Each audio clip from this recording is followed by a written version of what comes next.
I used to think I remembered every important drive I had ever taken, the ones that mattered, the ones that changed something. But the truth is, the drives I remember most are the ones that felt ordinary at the start. Winter roads, light snow, a destination that seemed simple enough. And every time, the moment something felt wrong, it was never sudden, it was quiet. And by the time I noticed it, the road had already decided where I was going. Nothing about that drive felt important when it started. It was supposed to be a forgettable trip, a few hours on quiet roads, a small cabin, and a short break from routine. That was all. We were traveling through a remote stretch of the Appalachian region during an unplanned winter getaway. It was early January, the kind of cold that numbs without hurting yet. Snow had been falling on and off all day, light and steady, softening the edges of everything it touched. My girlfriend at the time, Rachel, had found a small cabin rental outside a rural town called North Bend.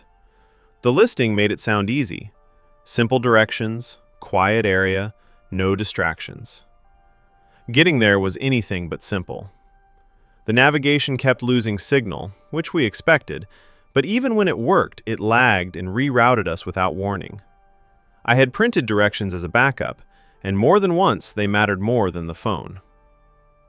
Most of the drive was along narrow county roads. Some sections were barely wider than a single lane. We passed through towns that looked paused in time, old mining communities with boarded storefronts, gas stations with faded signs that leaned like they were tired of standing. As we crossed into another county, the snow thickened slightly. Not enough to stop us, but enough to demand attention. I noticed my hands tightening on the steering wheel. Rachel had her boots resting against the dashboard, snapping low-quality photos through the windshield, like the trip was something to remember.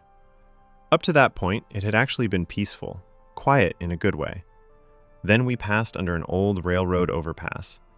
The structure looked unstable, rusted, like it should not have been there anymore.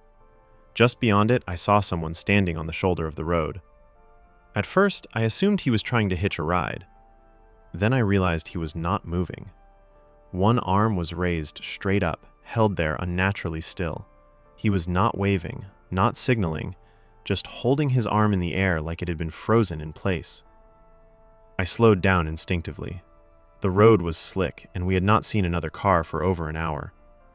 I remember thinking that I hoped this was not some kind of trap. He did not look aggressive. He looked misplaced, like someone had set him there and forgotten to explain why. He wore a thin sweatshirt, dark jeans, and nothing to protect his hands. Snow collected in his hair, melting against his skin. His face was flushed from the cold, but his eyes were distant, empty. He stepped toward the truck slowly, and I cracked the window. He said his vehicle had died farther up the road, battery trouble. He asked if we had jumper cables. I said we did. I did not reach for them. There was no urgency in his voice, no relief at seeing us, no frustration, just a flat statement like he was reciting something. Rachel leaned toward me and gave a small nod. Not pressure, just her way of saying we should help and leave quickly. I asked where his vehicle was. He gestured vaguely behind him and said it was just past the incline. That did not make sense. The road had been flat for miles. Before I could question it, he turned and walked off the pavement and into the trees. There was no driveway, no path, just a narrow gap between trunks where the snow was untouched except for his footprints. He said it was a shortcut to an old hunting road where he had parked. I hesitated. Rachel whispered that it felt wrong. I did not answer. Snow crunched softly under the tires. The forest closed in with every foot we moved. I checked the mirrors repeatedly, expecting someone else to appear. No one did. The man never looked back. He walked with confidence, like he had measured the distance in advance. After a few hundred yards, the trees opened slightly into what barely qualified as a clearing. Branches pressed close from every side. In the center sat an older, white sport utility vehicle. The driver's door was open. The hood was unlatched, but only raised part way, like someone had started and stopped. He turned toward us and smiled faintly. He thanked us the way someone thanks a neighbor for a minor favor. He approached the vehicle but did not get inside. He stood near the front and motioned for me to pull closer. I asked if anyone else was with him. He paused, then said his brother had gone to find help earlier and probably got stuck. It sounded memorized. He did not scan the woods. He did not sound concerned. Rachel leaned closer and asked if I was even sure the vehicle belonged to him. I was not. Still, I grabbed the jumper cables. I told her to stay in the truck and keep it running. She slid into the driver's seat without arguing and watched me through the windshield. The cold outside felt harsher. It worked its way into my clothes as I approached the vehicle. That was when the details stopped adding up. There were no tracks around the sport utility vehicle, no footprints near the door, no disturbance near the hood. Snow had been falling steadily. If someone had been there for more than a moment, there should have been signs. There were none. Inside the vehicle, the driver's seat was dry. The floor was clean. There was no key in the ignition, but the dashboard lights glowed faintly. He stood behind me while I connected the cables. He did not shift, did not speak. I could feel him there without hearing him. I told him to start the engine. He hesitated, then said it would not turn over unless I held the cable steady. I told him that was not how it worked. He did not respond. He got into the driver's seat, and the engine started immediately. No hesitation, no struggle, just a perfect ignition. I froze. Then I saw the back of the vehicle. No license plates, only empty mounting brackets. That was enough. I disconnected the cables and backed away slowly, keeping my eyes on him. Rachel already had the truck in reverse. I climbed in and shut the door hard. "Straight back," I said. "Do not turn." She nodded and eased us away. I watched the rearview mirror. He did not move. He stood beside the vehicle, arms at his sides, watching us retreat as if there was no rush. The snowfall intensified. The branches sagged overhead. My heart beat steadily, not fast, but heavy with the understanding that we had entered something that did not behave normally. It took nearly 15 minutes to reach the road again. We did not speak. Not until we passed a faded county sign. That was when Rachel asked if I had noticed the back seat of the sport utility vehicle. I told her I had not. She said there was something back there, like a bundle of clothing or a sleeping bag, one sleeve hanging over the edge.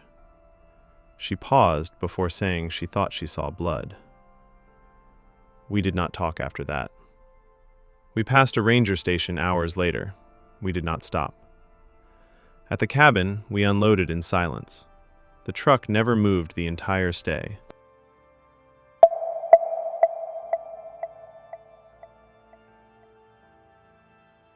The drive itself was never supposed to be memorable.